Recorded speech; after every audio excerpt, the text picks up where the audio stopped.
E aí pessoal, tudo bem? Voltamos aí para mais uma aula e hoje vamos falar um pouco sobre tecido sanguíneo, um dos tecidos especiais que fazem parte ou se originam a partir do tecido conjuntivo.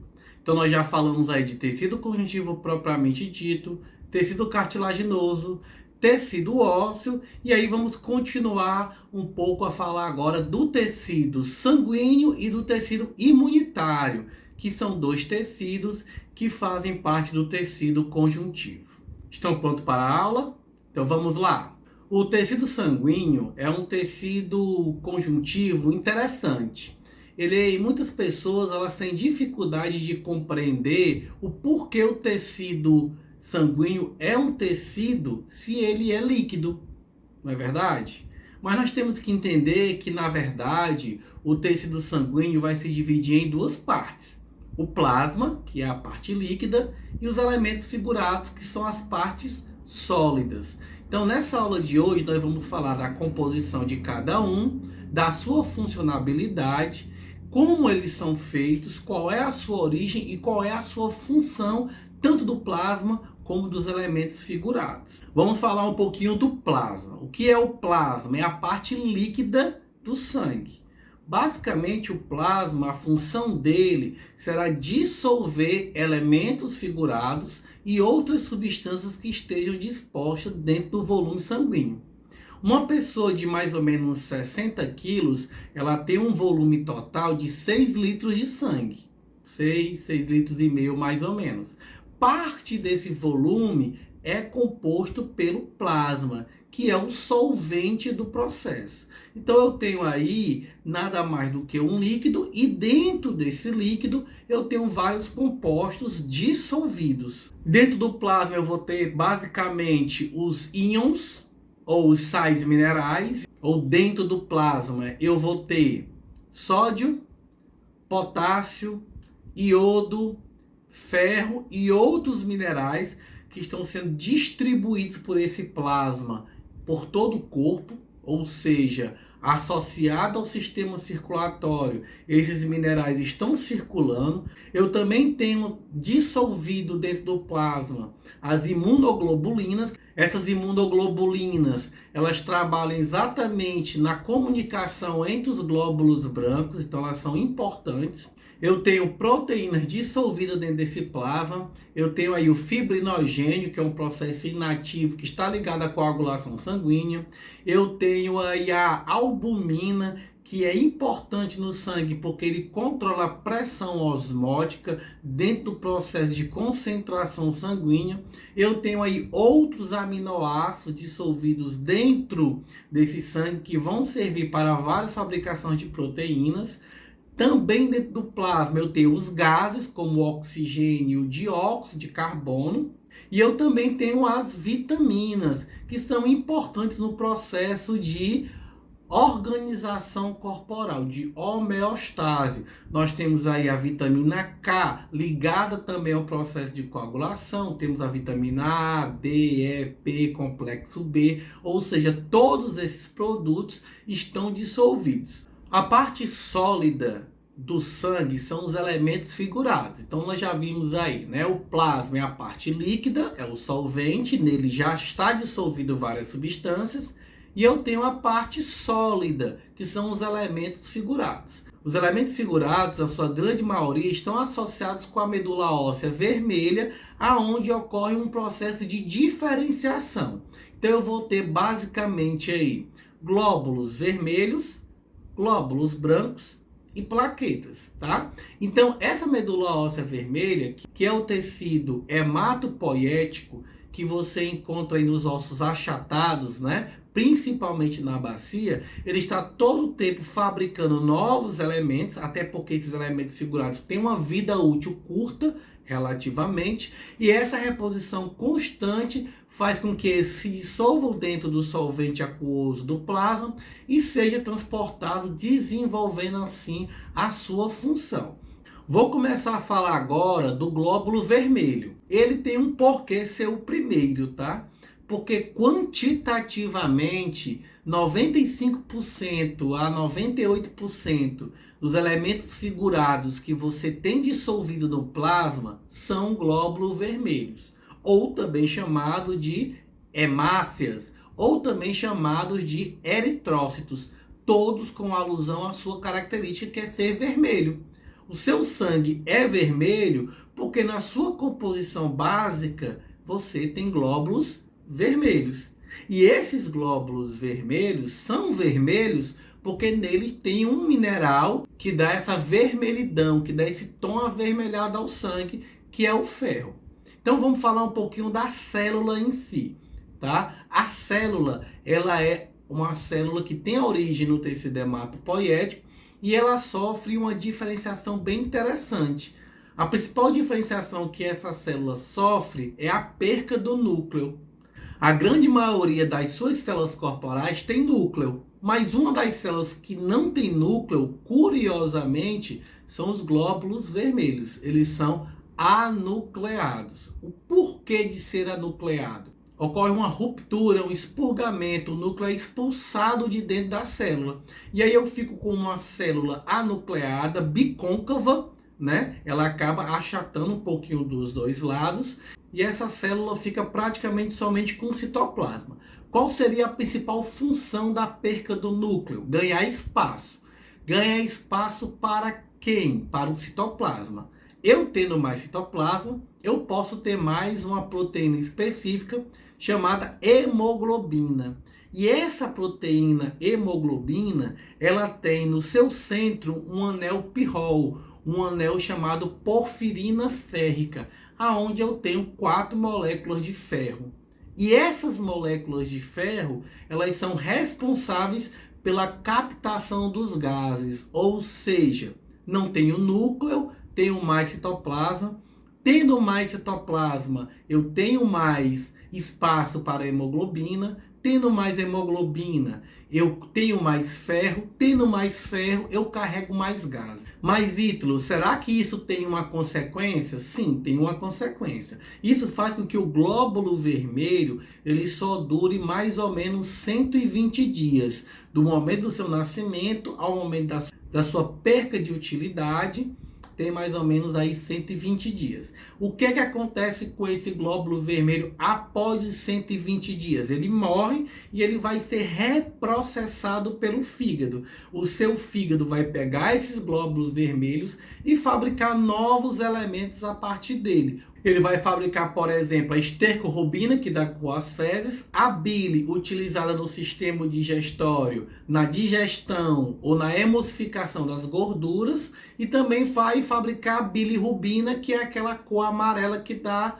uma coloração ao xixi. Para você ter ideia do quantitativo dos glóbulos vermelhos, as mulheres têm mais ou menos 4,5 e os homens 5,5 milhões de glóbulos vermelhos por milímetro cúbico. 5,5 milhões por milímetro cúbico. Então é altamente adensado. Observe aí nessa foto que você pode observar que eles estão muito aglomeradas, tá? Exatamente para potencializar a captura dos gases. Vamos falar agora dos leucócitos. Do leuco vem do grego branco, ou o famoso glóbulo branco. Leucócito, célula branca, ou então popularmente glóbulo branco, né? Não recebe esse nome à toa. Realmente ele não tem pigmentação. Se você prestar atenção a essa foto aí que está aparecendo, você tem aí um quantitativo enorme de glóbulos vermelhos e você vê aí isolado um glóbulo branco. Realmente, quando você faz um exame sanguíneo, a quantidade comparativa de glóbulos vermelhos e glóbulos brancos são desproporcionais. Lembra quantos glóbulos vermelhos um homem tem? 5,5 milhões por milímetro cúbico. Os glóbulos brancos já estão cerca de 6 a 10 mil. Por isso, quando você faz ali, praticamente você vê o sangue todo vermelho. Ainda mais porque o glóbulo branco não tem um corante para poder pigmentar o sangue. Qual é a sua função básica? Para que serve o glóbulo branco? Para trabalhar com defesa, procura, identificação e morte desses invasores por fagocitose. Um exemplo dessa diapnese é exatamente os glóbulos brancos, que estão lá no tecido conjuntivo. Se eles identificarem um invasor no sangue, esses glóbulos brancos chamados macrófagos saem do tecido conjuntivo, ultrapassam as veias. Ele tem essa capacidade interessantíssima. Os glóbulos brancos são muito elásticos, então ali você vai ter as células formando as veias e as artérias, elas conseguem se apertar e passar pelo espaço de uma veia, invadir a corrente sanguínea, achar um invasor e comer aquele invasor. Em contrapartida, se você sofrer um corte na pele e os mastócitos identificarem esse corte e começarem a liberar substâncias histamínicas, heparínicas, os glóbulos brancos passam pelo processo chamado quimiotaxia. O que é a quimiotaxia? É agora eu ser atraído por um processo químico. Aí aquele glóbulo branco sai do local que ele está e vai se agregar àquele chamado químico em um determinado local para poder fazer o processo de defesa. Então eu vou aqui fazer um resumão dos elementos figurados ligados aos glóbulos brancos, né? Os glóbulos brancos, ele tem um leque, ele tem um processo diferencial. Quando você faz aí um exame de sangue, o médico ele consegue identificar o que você está passando, se é uma anemia, se é uma infecção, se é um problema de queda de plaqueta, analisando esses elementos individualmente. Você que é leigo pode ficar confuso, porque você aprendeu que o glóbulo branco é de defesa, mas eu tenho lá vários tipos de glóbulos brancos. O que é que simboliza cada um, tá? Então, primeiramente, aí eu tenho os linfócitos. Os linfócitos ele é tema da nossa próxima aula de sistema imunitário, mas basicamente ele tem ali a responsabilidade de identificação, tá? E de defesa longa. Toda a memória de defesa, de invasores, todas as vacinas que eu tomei, ou todas as resistências que eu tenho a longo prazo, são feitos pelos linfócitos. Eu tenho aí os basófilos estão responsáveis exatamente pela liberação de substâncias no sangue, como a heparina e a histamina. Então eu também tenho processos coagulantes e alérgicos dentro do meu sangue. Eu tenho aí os neutrófilos, né? Os neutrófilos são células granuladas que estão navegando na sua corrente sanguínea. Essa navegação, ela está procurando invasores como vírus e bactéria, né, para dar o primeiro combate na sua corrente sanguínea. Assim que ele encontra um invasor, algo que ele não reconhece muito bem, ele cria pseudópodos, engole aquele invasor e tende a se romper e matar o invasor juntamente com o seu sacrifício. Eu tenho aí os eosinófilos, que são responsáveis pelo combate de agentes de grande tamanho. Então vamos aí fazer uma generalização. Ele é responsável pelo combate de verminoses, tá? Antigamente, 20 anos atrás, 30, 40 anos atrás, os médicos, querendo saber se você tinha algum tipo de verme, lombriga, asca, ele mandava você fazer um exame de fezes, né? E levar ao laboratório. Hoje você não precisa mais, né? Com a avanço da tecnologia e com a identificação, se um médico, ao fazer um exame de sangue, ele observa que os seus eosinófilos estão altos, ele já vai passar aí um vermífugo para você, que são células agranuladas, e esses monócitos tem como função fabricação ou totipotência para algumas células específicas. Uma, por exemplo, né, os osteoclastos. Lembra lá na nossa última aula de tecido ósseo, onde eu expliquei que os osteoclastos, que são células responsáveis pela limpeza e fagocitação do osso, eles vêm de origem monócito. Então, monócito é um glóbulo branco que se diferencia e trabalha no processo de defesa. E por último, nós temos aí o último elemento figurado, que são as plaquetas, né? As tão famosas plaquetas que são aí mencionadas quando nós estamos falando, por exemplo, de dengue, né? Qual é a função da plaqueta? A plaqueta também é uma célula anucleada. Mas diferente do glóbulo vermelho, ela é anucleada porque ela é um corpúsculo, ela é um fragmento de célula, né? O glóbulo vermelho não, é uma célula que perdeu o núcleo. A plaqueta são pedaços de célula. Então eu tinha lá uma célula, essa célula se fragmentou e formou algumas plaquetas, tá? Eu tinha uma célula específica que se transformou em algumas plaquetas. Então eu tenho quantitativamente 5,5 milhões para os glóbulos vermelhos, eu tenho entre 200 a 400 mil para as plaquetas e eu tenho mais ou menos 6 mil para os glóbulos brancos, de 6 a 10 mil. Basicamente, qual é a funcionalidade da plaqueta? É a coagulação sanguínea, é procurar no teu corpo vazamentos ou nos vasos sanguíneos ou na sua pele e parar esse vazamento para que seu sistema sanguíneo não pare. Então o que é que vai acontecer? Eu tenho que ter uma plaqueta para começar o processo. Então a partir do momento que você se corta ou a partir do momento que você rompe um vaso sanguíneo, a plaqueta ela vai ser avisada por um processo de quimiotaxia. Eu vou ser atraído por uma avaliação química. E aí eu vou ter uma aglomeração naquele vazamento de plaquetas. Nos cortes, isso explica por que os cortes ficam inchados e vermelhos, porque eu tenho um grande volume de sangue. Tá? E se explica porque quando você machuca uma artéria, uma veia, ou então quebra um osso, ocorre um edema. Eu tenho que chegar sangue naquele local para poder começar o processo de parada de sangramento. A partir do momento que a plaqueta ela identifica aquela ruptura, ela mesma vai fazer um processo apoptótico, uma morte celular programada, ela vai se romper. E ao se romper, ela vai liberar uma substância chamada tromboplastina. O que é a tromboplastina? É uma enzima inativa. Mas, Ítalo, por que inativa? Porque ela precisa de um mineral como cofator. A partir do momento que essa enzima se junta com esse mineral cofator, ela vai formar uma enzima ativa. Que mineral é esse? É o cálcio. Isso explica por que há necessidade muito grande de você ter concentração de cálcio no sangue. Uma concentração X. Porque se eu não tiver cálcio, eu não tenho coagulação sanguínea. Qual é a função dessa associação? É transformar uma substância inativa que você tem no sangue. O que é que você pode considerar como um produto inativo? É aquele que não está funcionando.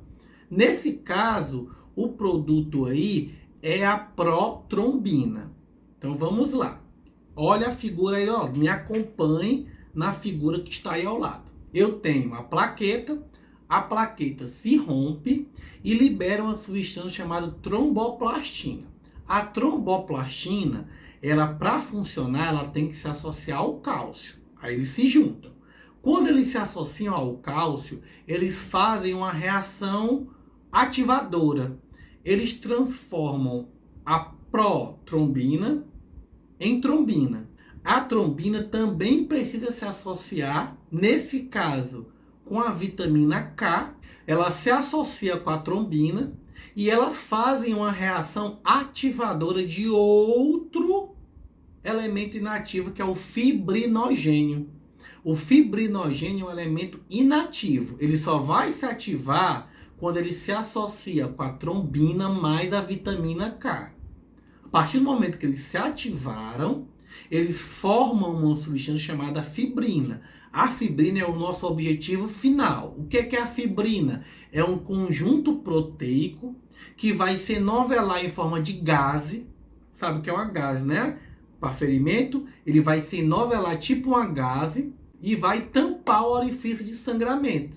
Mas, Ítalo, como é que ele vai tampar se ele é uma gase? Ele é toda furada. Exatamente. No momento que ele prende naquele orifício que está sangrando, o plasma vai começar a sair, porque é líquido, mas os elementos figurados não saem.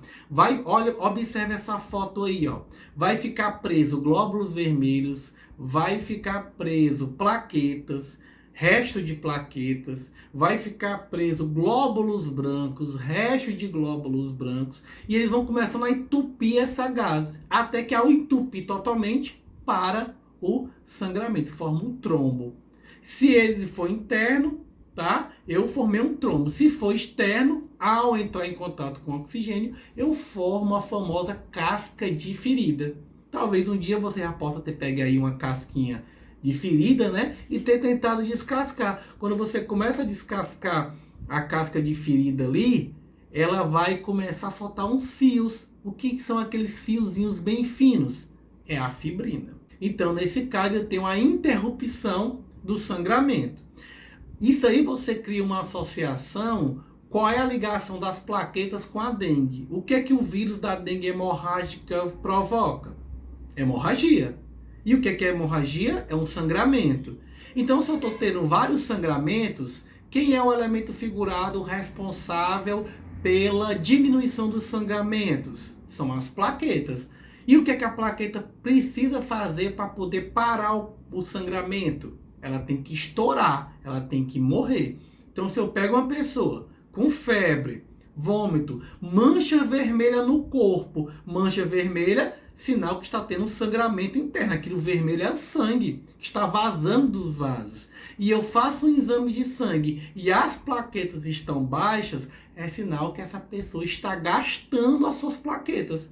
Se ela gastar demais as plaquetas por um número menor do que 200 mil, vai chegar o momento que eu não tenho mais plaqueta, tenho sangramento e eu vou morrer de hemorragias. Então, o médico tem que fazer algum processo aí, e um deles é uma transfusão de plaquetas, exatamente para elas poderem trabalhar nessa coagulação. Bem, pessoal, essa foi a aula de hoje. Fizemos aí uma explicaçãozinha básica sobre o sistema sanguíneo. Vamos falar agora na próxima aula do sistema imunitário e eu vou estar explicando melhor os glóbulos vermelhos. Lá na frente, no sistema respiratório, eu vou estar explicando melhor como é que os glóbulos vermelhos eles acabam trabalhando, e eu espero que eu tenha ajudado vocês a ter uma compreensão melhor dessa matéria. Obrigado pela atenção de todos e tenham um bom dia.